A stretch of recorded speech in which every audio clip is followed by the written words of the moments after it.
Bonjour et bienvenue sur la quotidienne préférée de tous les Marseillais, le Point Marseillais. On se retrouve aujourd'hui, le 24 décembre, c'est bientôt Noël. J'espère que vous allez passer un bon réveillon ce soir.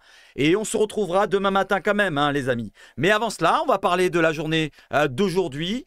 Et je vous envoie l'introduction.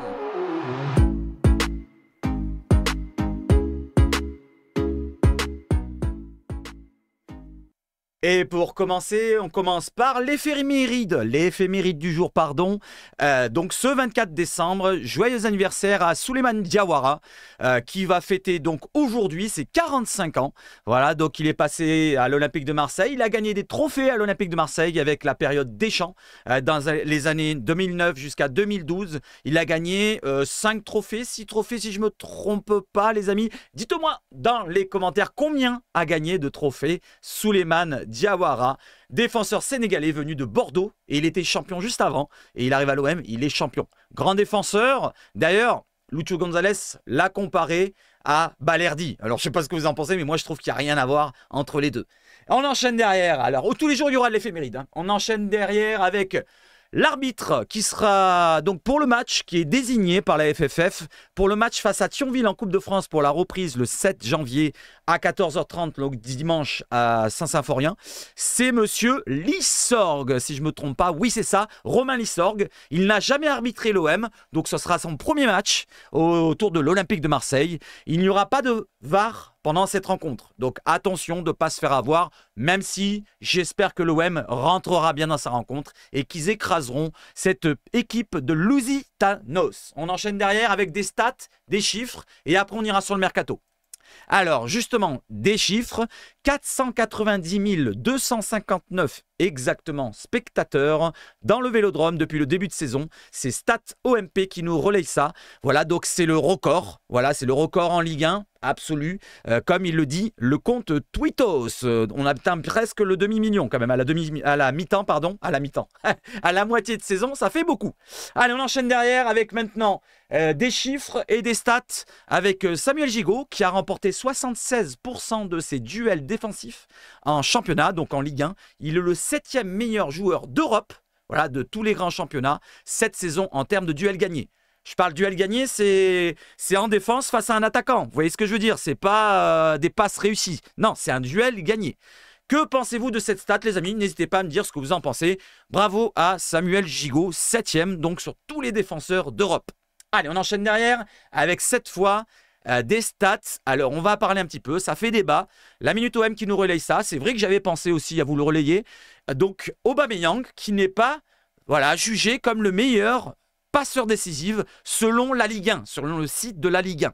Et c'est Ousmane Dembélé qui est premier avec 5 passes décisives. Il y a Sotoka aussi qui a 5 passes décisives. Mais ils mettent en avant, regardez, une affiche, meilleur passeur décisif, Ousmane Dembélé à la mi-saison. Alors que ce n'est pas le cas, puisque quand on regarde sur tous les sites, toutes les applications, c'est Aubameyang avec 7 passes décisives. Et je vais vous le prouver par 7, comme le nombre de passes. Donc sur le site, vous voyez bien sur le site de la Ligue 1, je vous le montre, 5 passes pour Aubameyang, il est premier égalité avec Sotoka et Dembélé, d'accord. Mais derrière, si on y regarde bien, regardez, Transfermarkt, ils nous mettent Pierre-Emerick Aubameyang, vous le voyez ici, je vous le mets en bleu, 7 passes. J'enchaîne, Google, même si ce n'est pas des gros sites, c'est pas grave, 7 passes décisives ici. Ensuite, on enchaîne, Foot Mercato, 7 passes décisives ici. J'enchaîne encore. Qu'est-ce qu'on a? On a du WhoScored, pardon, excusez-moi. C'est bon pour les stats, ça. 7 passes décisives, vous le voyez là, je le mets en bleu. Ensuite, on a FBref. Vous connaissez peut-être pas, mais c'est des bons stats aussi. Ils sont là en jaune. 7 passes décisives. Et je crois qu'il y en a encore d'autres. Mais j'ai arrêté là parce que sinon, ça faisait beaucoup. Ça faisait beaucoup. Et je trouve que ça fait un petit peu discriminant pour les Marseillais, surtout pour Aubameyang qui fait un bon début de saison. Enfin, un début de saison honorable avec sa deuxième partie de cette première partie de saison. Voilà, donc n'hésitez pas à me dire ce que vous en pensez. Est-ce que vous pensez que c'est lié par rapport aux droits TV? Ouais, parce qu'actuellement, ils sont en train de négocier les droits TV. On a beaucoup vu Vincent Labrune, autour des burnes justement de Nasser El Khelaifi. Voilà, on l'a vu au stade de Dortmund, on l'a vu à droite, à gauche. Il est toujours après lui, il a stické les chaussures. Donc je pense que c'est en train de négocier. Et c'est peut-être pour ça qu'on est un petit peu sympa avec les puputes. Voilà. Allez, on enchaîne derrière. Derrière, avec du mercato, donc on va revenir, on va faire un petit résumé de ce qui s'est passé sur les derniers jours. Comme ça, ceux qui n'étaient pas là, ils vont comprendre ce qui se passe pour le mercato qui va arriver cet hiver. Alors, la période commence le 1er janvier et se termine au 1er février. Voilà, comme ça, vous avez ça au moins. Derrière, selon l'équipe, c'est Fabien qui nous relaye, je vous l'ai relayé hier, mais je vous le re-relais pour ceux qui ne l'avaient pas entendu.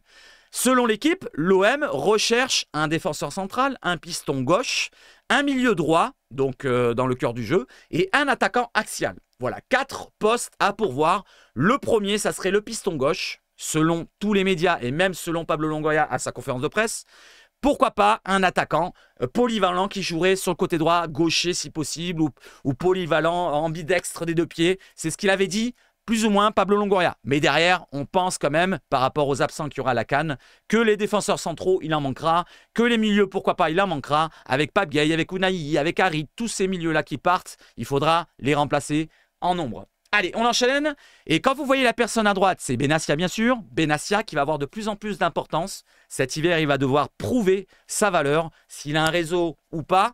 Les amis, n'hésitez pas à me dire, hein, le réseau de Benassia, est-ce que vous avez confiance à l'arrivée de Benassia? Est-ce que vous pensez qu'il va faire du bon travail? Donnez-moi votre avis sur ça. Dans les commentaires, vous me dites, ouais, je pense que Benassia fera un bon travail, il doit avoir un bon réseau. Après son passage au Bayern en tant que joueur, à la Juve en tant que joueur et à tous les autres clubs, n'hésitez pas à me dire ce que vous en pensez. Allez, Fadaouem qui nous relaye. Depuis son arrivée à l'OM, Mehdi Benassia a créé une commission sportive chargée de prendre des décisions sur le renforcement de l'équipe.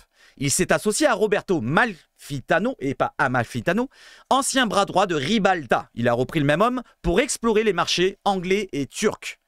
C'est l'équipe qui nous dit ça, c'est pas Fadaouem. Donc ils vont, pourquoi pas, aller chercher en Angleterre, en Turquie, pourquoi pas, des petites pépites. On espère en tout cas. Allez, on enchaîne. Est-ce que vous avez confiance au mercato qui arrive? Moi, je suis entre deux. Je vais vous dire, pour l'instant, ça part pas très bien. Et de ce qu'on entend, on n'a pas vraiment énormément d'argent non plus. Donc, on enchaîne. Allez, j'enchaîne avec cet avis-là. C'est le même que j'ai. C'est le même que je vous dis depuis très longtemps. Avec Longoria, on sait ce qu'on a, on sait ce qu'on attend. Et regardez ce qu'il dit, Val, là. L'OM serait ouvert à un départ de n'importe lequel de ses joueurs dès cet hiver. Voilà, je pense que n'importe quel joueur peut partir, même Gigot qui est implanté, pourtant on n'entend rien sur lui. Imaginez-vous, il y a 10 millions qui sont offerts par un club, il part. Moi je vous dis, il part. Pablo Longoria, il dit 10 millions, il vous sourit en face, il dit ouais, mais par rapport au marché, moi je pense qu'il le vend. Voilà, je dis ça au hasard, ça peut être un autre. Allez, j'enchaîne. Mercato M qui nous dit que l'OM serait ouvert au départ d'Azdin Ounahi. Voilà, j'enchaîne. Juste après Benassia, j'ai fait exprès. Selon l'équipe, Unai serait sur un départ. Je vous en avais parlé, je vous avais dit, c'est probablement le premier départ que je viserai moi personnellement. Ensuite, j'enchaîne. Voilà, il faudra le remplacer, Unai. Balerdi, vous l'avez entendu peut-être, il est pisté, selon l'équipe, par la Juventus de Turin, qui s'intéresserait donc à l'Argentin.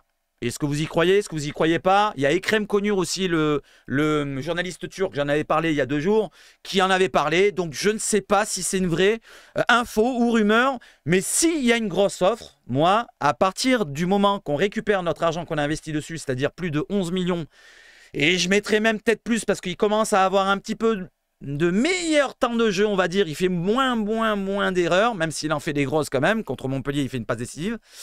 Balerdi, moi, s'il y a une grosse offre, je le laisse partir, mais il faudra un remplaçant. Il faudra même 2 remplaçants, parce qu'en défense, il en faudra. Voilà, l'OM désirerait transférer Balerdi. Alors, pas cet hiver, ça sera plutôt cet été, selon l'équipe. Moi, s'il y a cet hiver, il y a une grosse offre de plus de 20 millions, je le laisse partir et j'investis dans 2 défenseurs centraux. Voilà, n'hésitez pas à me dire ce que vous en pensez. Et si vous avez des idées, les amis, de transfert, des idées n'importe quelles, un peu farfelues, mais que ça soit faisable pour l'OM, n'hésitez pas à me donner des noms. Comme ça, je regarderai et je proposerai la prochaine fois en idée de mercato. Voilà, chaque matin, je vous mettrai quelques idées de mercato s'il n'y a pas de rumeurs ou d'infos. Parce qu'en ce moment, on va attendre le 1er janvier, mais je pense que ça va un petit peu stagner avec les fêtes. Je pense. Allez, on enchaîne derrière, je vous fais le point. Pape Gueye. Alors, Pape Gueye, je vous en ai parlé. Je suis craintif sur le dossier Pape Gueye. Pablo Longoria, il a été sceptique lorsqu'on l'a interrogé dessus pendant la conférence de presse. Il a dit, il a soufflé un petit peu avant de répondre. Il a dit, on va lui faire une deuxième offre. Voilà, plus ou moins, il a refusé la première. Et je vais vous lire ce qui se dit là. Donc, c'est Football Club de Marseille qui nous relaie ce qu'avait dit Pablo Longoria pendant la conférence. Alors, Pape Gaï, c'est Longoria qui parle. Je n'aime pas avoir des joueurs en fin de contrat. Sa situation n'est pas normale et habituelle dans le monde du football. Cela a été dur psychologiquement. Il a un gros niveau d'engagement. On a fait une offre de prolongation, une première. On va en faire une deuxième cette semaine. Donc cette semaine-là, en ce moment, ça doit négocier. On va en faire une deuxième cette semaine, mais la situation est compliquée. Son salaire ne pouvait pas être modifié. Il ne pouvait pas être transféré avec cette sanction. C'est compliqué. On est en négociation. Moi, je vous l'ai dit, à mon avis dessus, souvenez-vous du passif de Pape Gueye. Il n'a jamais été vraiment titulaire à 100% dans le temps que Longoria était directeur, enfin, était dans la direction, pardon. Donc là, il a été prêté à Séville dernièrement. Avant cela, il était remplaçant ou dans la rotation. Est-ce qu'il va vouloir vraiment prolonger en n'ayant aucune garantie? Parce qu'il y a Kondogbia, Verretou, Rongier quand il reviendra de blessure. Est-ce qu'il ne va pas demander, ouais, mais moi, je vais passer 4e encore? Il va essayer peut-être de négocier, peut-être avec un autre club, dès cet hiver, parce que dès cet hiver, il peut négocier à partir du 1er janvier, vu qu'il arrive en fin de contrat en 2024, et il pourra partir gratuitement, les amis, en juin 2024. Donc ça va très vite. Pape Gueye pourrait être notre futur, encore, déception en termes de mercato. Après Bouba Camara, après Thauvin, après tant d'autres, est-ce que Pape Gueye partira gratuitement? N'hésitez pas à me le dire. Mettez-moi Pape Gueye partira gratuit, Pape Gueye partira pas gratuit, ou il prolongera. Donnez-moi votre avis dans les commentaires. Et j'enchaîne derrière. Allez, on enchaîne avec un autre joueur, c'est Iliman Ndiaye. Alors, j'ai plusieurs pages sur Iliman.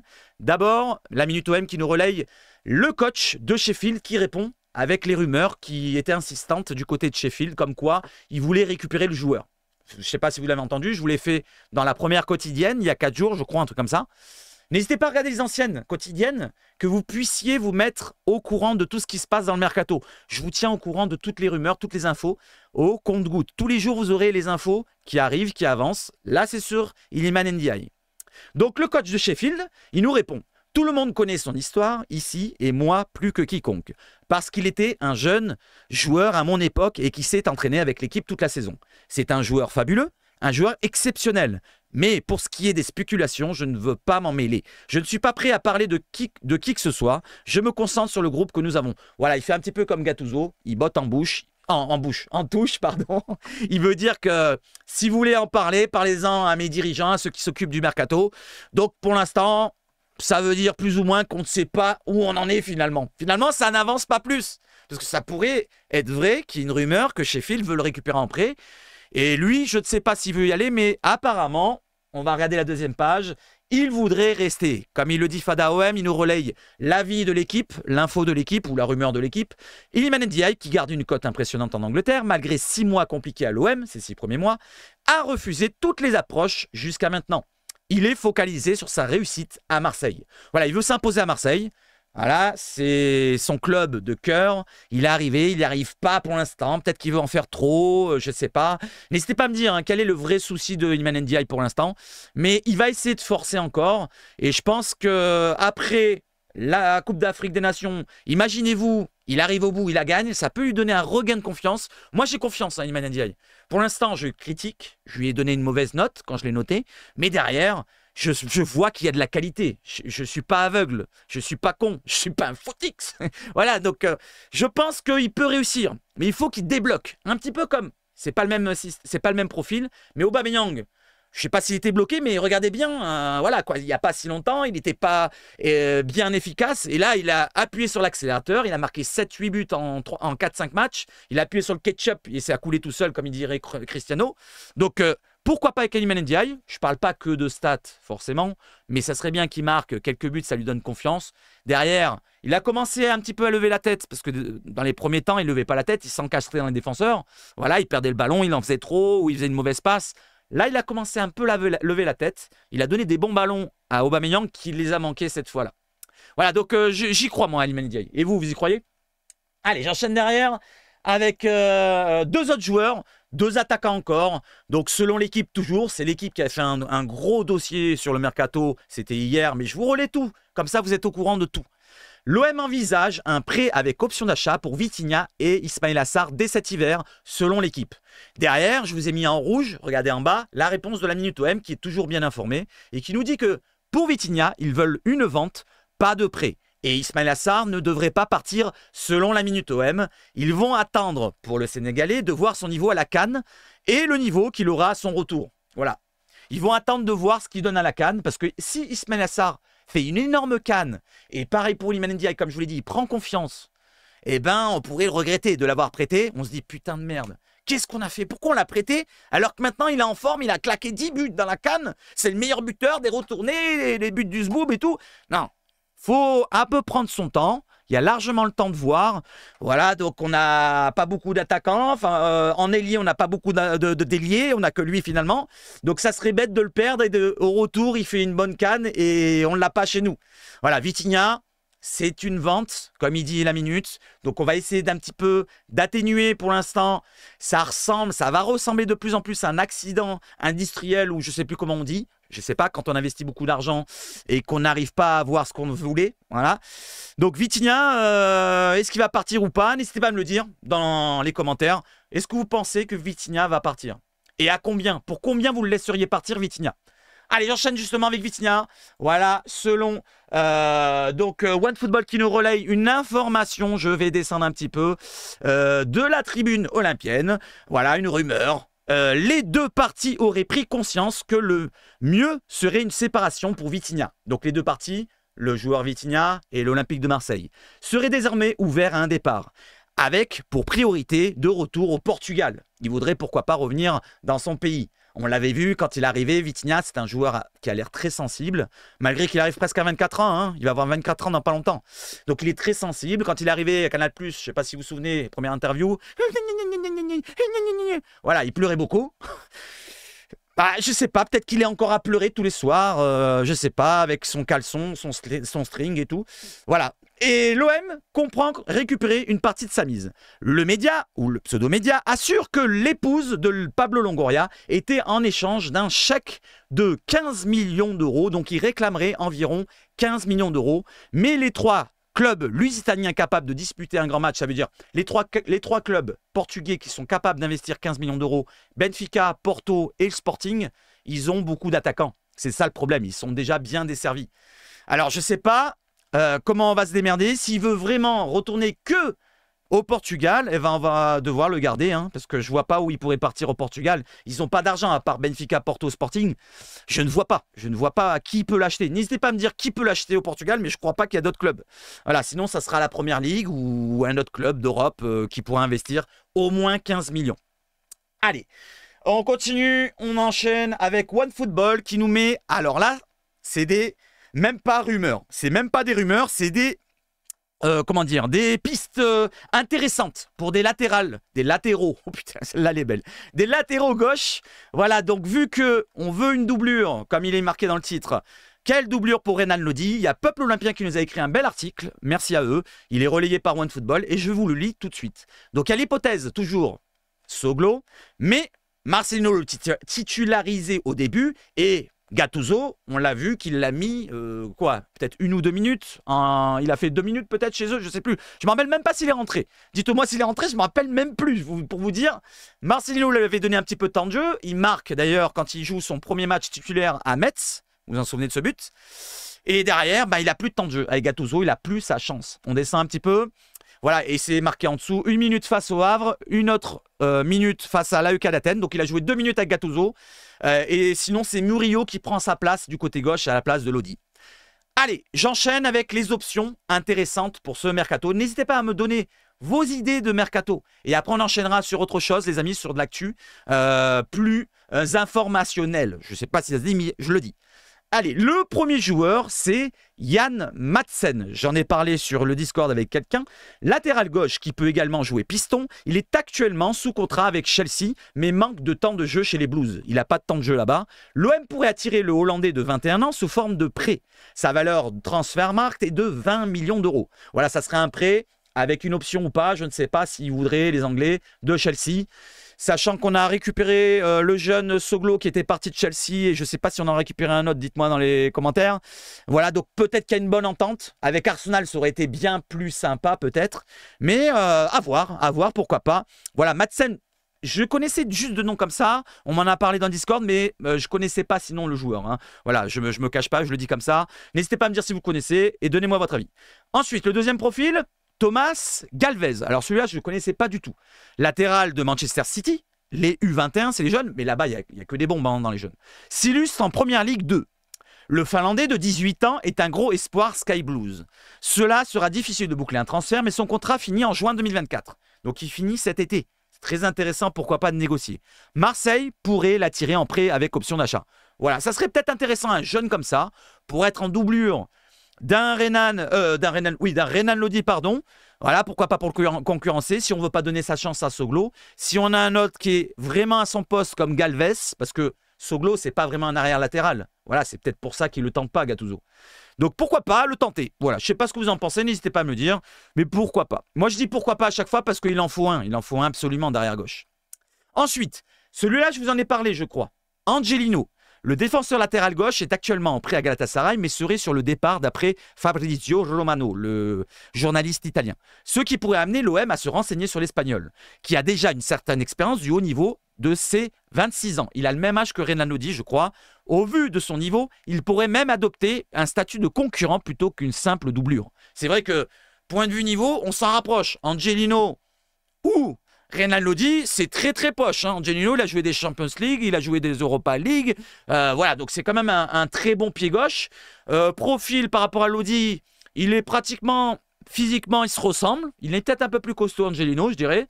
Voilà, et je pense que ça serait une bonne idée, mais je pense que point de vue salaire, ça pourrait peut-être pêcher. Je ne sais pas ce que vous en pensez. Voilà, sachant qu'on est encadré de la masse salariale, je ne sais pas si on peut se positionner sur des joueurs comme ça. Je continue. Allez, il y avait la piste Kai Wagner, je ne vais pas m'attarder dessus, il arrive en fin de contrat en décembre 2023, 26 ans, allemand qui joue en MLS, grand passeur décisif, mais il y a un problème, c'est qu'il avait fait des déclarations, des insultes, il a délivré des insultes racistes pendant un match, je ne sais plus contre qui, et il a été suspendu, il a avoué qu'il était raciste. Donc j'irai next, Kai Wagner, en plus ça porte bien son nom, on continue derrière. Valentin Barco, alors ça apparemment c'est une pépite. On m'en a parlé, Valentin Barco est également à suivre. Le latéral piston de Boca Juniors de 19 ans montre de belles choses en Argentine. Cette saison, il cumule 32 matchs avec les Xenez, on le dit comme ça, pour un but et 4 passes décisives. Sa valeur Transfermarkt est de 13 millions d'euros. Mais il arrivera au bout de son contrat en décembre 2024. Pourquoi pas l'attirer sous forme de prêt avec option d'achat? Ça sera difficile. Ça sera très très difficile parce que je pense qu'il va être pisté, il doit être déjà pisté par des grands clubs.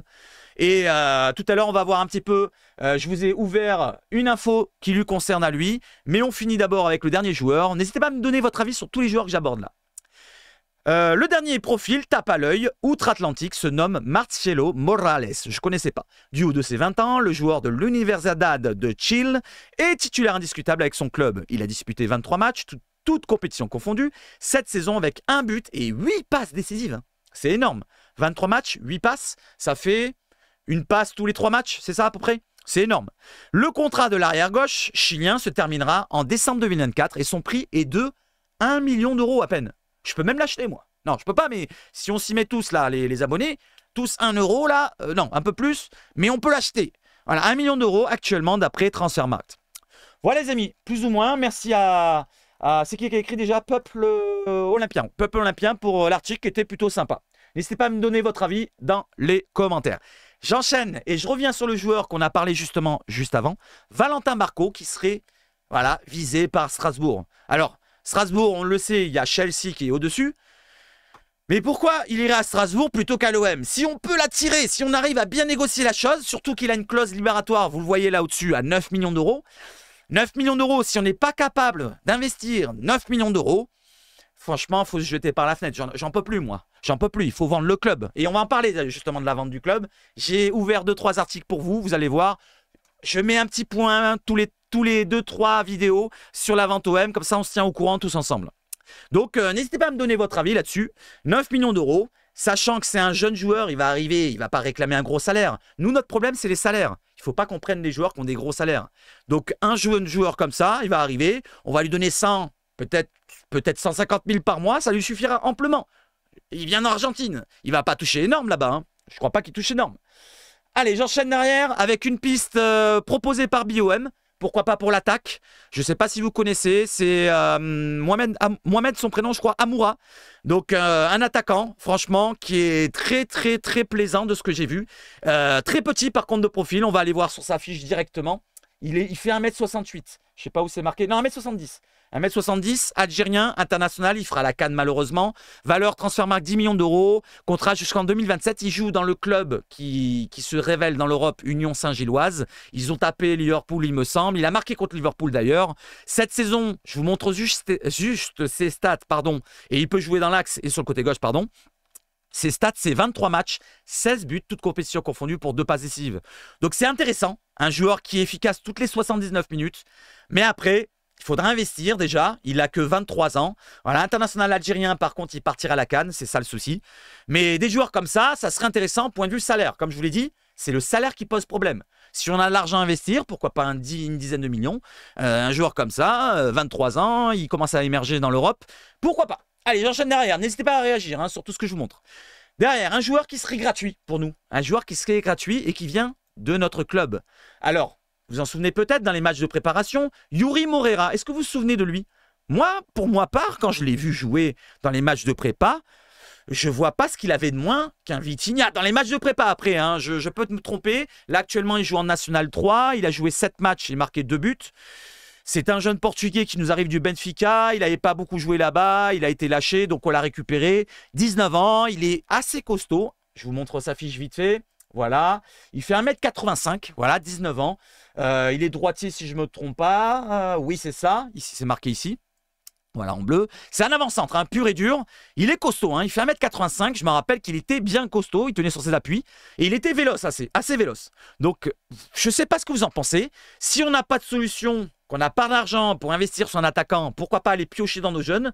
Si on ne veut pas prendre Sternal, qui est peut-être encore frêle à ses 16 ans, pourquoi pas prendre lui, qui est costaud, 19 ans, dans notre réserve? Moi, j'ai dit, pourquoi pas? Voilà, il est en contrat jusqu'en 2027, donc on n'a pas de risque de le perdre. Voilà, on enchaîne derrière, n'hésitez pas à réagir. Allez, maintenant on va partir sur quoi? Sur la vente OM, les amis. Allez, j'enchaîne sur la vente OM et on terminera sur de l'actu, les amis. Voilà, je fais un petit point vente OM. Si ça vous plaît, n'hésitez pas à réagir. Dites-moi, tiens, est-ce que vous y croyez à cette vente OM? Voilà, on arrive en janvier, on arrive dans les heures fatidiques et apparemment le club serait vendu. Alors, je vais lire tout ça et vous réagissez après. Alors, vente OM, le démenti brutal. Bon, c'est pas un démenti brutal, c'est Longoria qui nous a dit pendant la conférence de presse, excusez-moi, le niveau d'engagement de Franck McCourt est le même qu'il y a 1 an ou 2. Son emploi du temps ne lui permet pas d'être souvent présent. Il nous fait confiance à l'équipe dirigeante en place, mais je suis en contact avec lui et ses équipes au moins 3 ou 4 heures par semaine. Je vous en ai parlé la dernière fois quand j'ai fait un résumé de la conférence. Mais je mets un petit point, un petit scénario là pour la vente OM. Vous allez voir. Vous allez voir, suivez bien là. C'est un niveau d'engagement qui est quand même important. Donc là, Longoria, il nous dit que McCourt, il est peut-être pas là, mais il est quand même là parce qu'il appelle, parce qu'ils se font des FaceTime. Vas-y, montre-moi ton cucu, montre-moi ta tête. Voilà, vous comprenez ce que je veux dire? Voilà, donc là, pour l'instant, pour Longoria, il dément légèrement le côté vente OM, l'intérêt de ci, de là. J'enchaîne derrière. Allez, je vous montre le deuxième article. C'est quoi? C'est vente OM. McCourt refuse de l'annoncer. La raison tombe. Alors, les titres, ils sont racoleurs sur tout ce qui est site de merde comme ça. Foot 01, Foot 07, 10 Sport, je sais pas quoi. Voilà, c'est tout. Quotidien du sport, je sais pas quoi. Tous ces sites-là, c'est des titres racoleurs. But aussi, But OM. Des titres racoleurs, mais dedans, ils relayent. C'est juste un relais d'information ou de rumeurs. Donc là, c'est un relais d'une déclaration. Je vous lis la déclaration. Alors, c'est qui dit ça? C'est Thibaut Vizerian, vous le connaissez.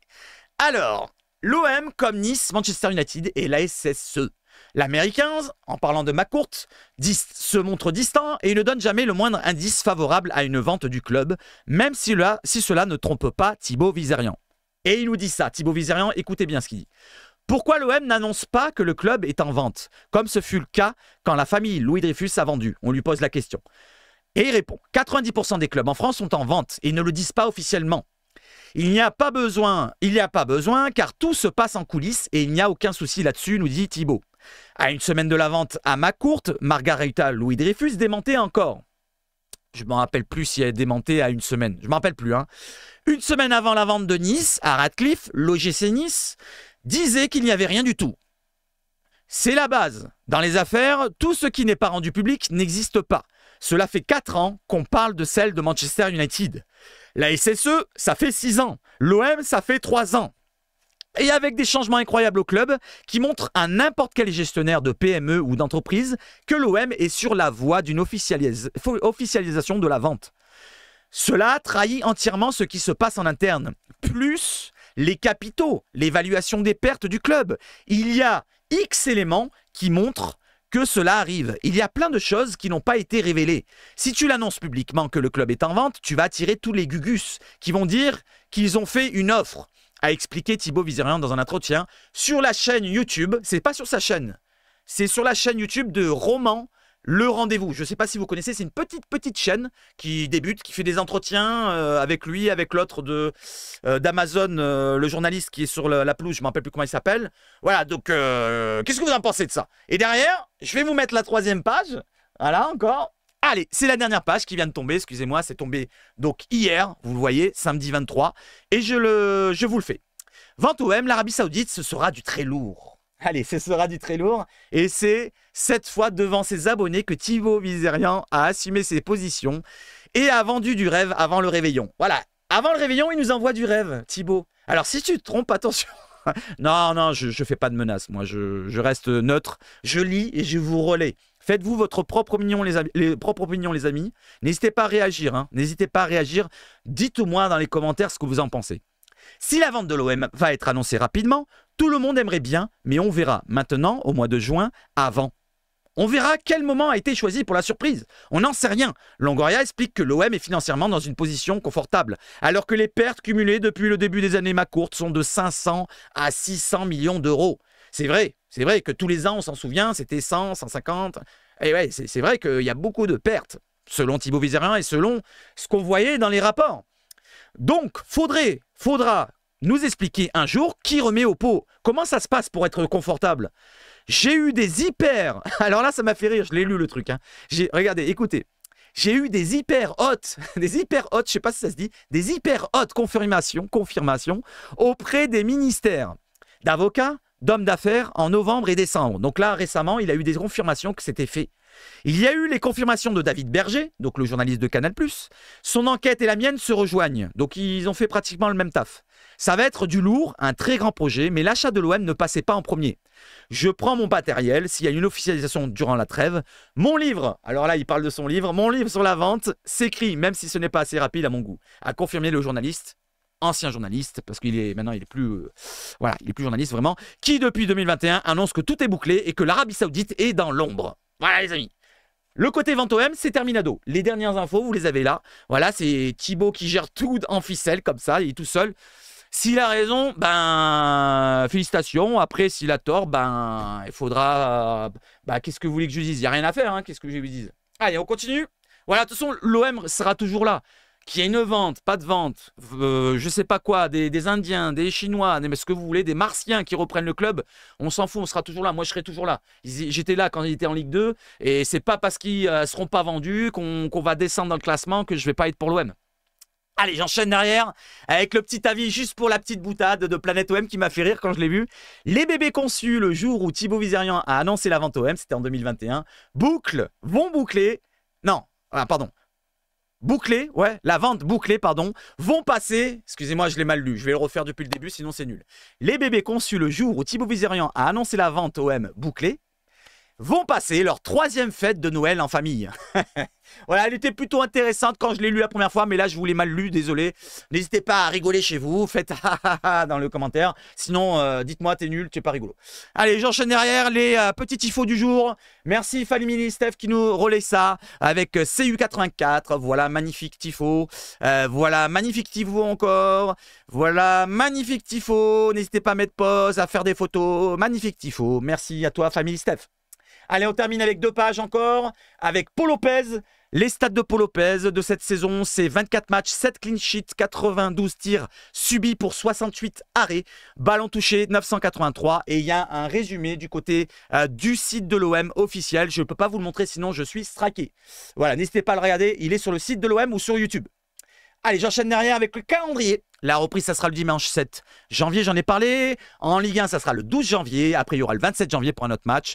Voilà, les amis. Ensuite, on peut parler d'autre chose avec du côté d'un partenariat qui s'est signé du côté de l'OM entre le CFC, le club de Carnou, qui a rejoint samedi le cercle des clubs partenariats de l'OM après avoir travaillé depuis plusieurs mois. L'occasion pour le club de grandir, notamment sur le volet de la formation des éducateurs. Donc ça sera plus pour la formation des éducateurs. Il y aura peut-être des jeunes, je ne sais pas comment ça fonctionne. Voilà les amis, le partenariat avec l'OM. Allez, maintenant, il y a autre chose peut-être à voir dessus. Du côté de la Provence, il n'y a pas grand-chose. Vertou, le seul taulier, on en a parlé. C'était mon taulier à moi avec Mbemba. Les notes de la Provence, je l'ai lu hier. Et du côté de l'équipe, un petit point sur la Super League. C'est le dernier petit point de la vidéo, les amis. Elle a été très longue aujourd'hui parce que demain, elle sera peut-être moins longue. On sera le 25. Je vous ferai quand même une vidéo la quotidienne, même en jour férié. Tous les jours, même si je suis malade, il y aura une quotidienne. Ils veulent tenir la Super League à l'œil. Les promoteurs du projet, donc A22, il s'appelle, je crois, le promoteur, de Coupe d'Europe dissidente, assurent qu'elle sera retransmise gratuitement. Donc elle sera gratuite, hein, les amis. Voilà, elle sera gratuite. La Super League sera gratuite sur des plateformes dédiées. Donc pour l'instant, il faudra trouver la bonne plateforme parce que Canal+, ils ont des contrats avec l'Europe, avec l'UEFA et tout le bordel.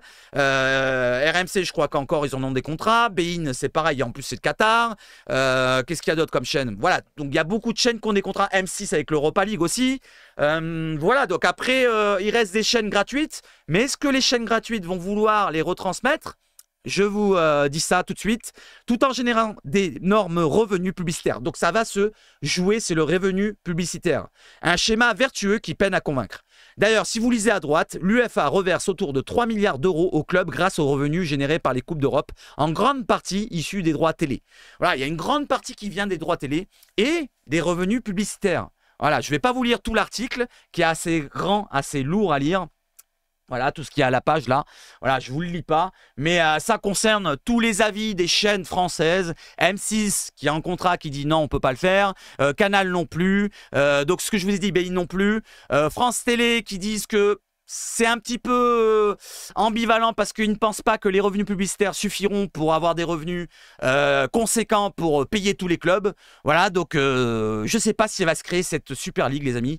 Et n'hésitez pas à me dire si vous êtes pour ou si vous êtes contre. Voilà les amis, on va terminer sur cela. Je vous enlève ça, je vous enlève ça. On se retrouve sur le dernier écran. Et je vais vous souhaiter de passer un super réveillon les amis. On a passé une superbe année. On va se retrouver quand même avant la fin de l'année puisque je fais des vidéos tous les jours à la fin des temps. Demain matin, donc vous aurez une autre quotidienne. J'espère que ça se passera bien pour vous, ces fêtes-là. Soyez proches de votre famille, voilà, passez de bon temps, mangez la dinde, fourrez la dinde, faites ce que vous voulez de la dinde, mais ne soyez pas malade et revenez-moi en bonne forme demain matin pour commenter la vidéo. Et n'hésitez pas, le petit like qui fait plaisir pour soutenir la chaîne, le petit abonnement si vous voulez, les petits commentaires qui vont bien, n'importe lequel commentaire sur n'importe quel sujet. Si vous voulez aborder un autre sujet que je puisse en parler dans la prochaine vidéo, n'hésitez pas. Et pour ceux qui veulent m'envoyer des photos en privé, n'hésitez pas, mon Twitter est ouvert. Vous avez les réseaux sociaux dans la description. Elle a été très longue cette vidéo, mais je tenais à faire une belle pour les 24. Et le 25, elle sera un peu plus courte. Je serai fracassé, j'aurais passé une nuit... Voilà, je vous dis pas ce que je ferai, mais ben, c'est pas grave. Allez, vive le foot chez Sabache Foot. Et surtout, passez de bonnes fêtes surtout. Et surtout, allez l'OM les amis. Ciao, ciao, ciao, ciao, ciao. Bonne fête à tous.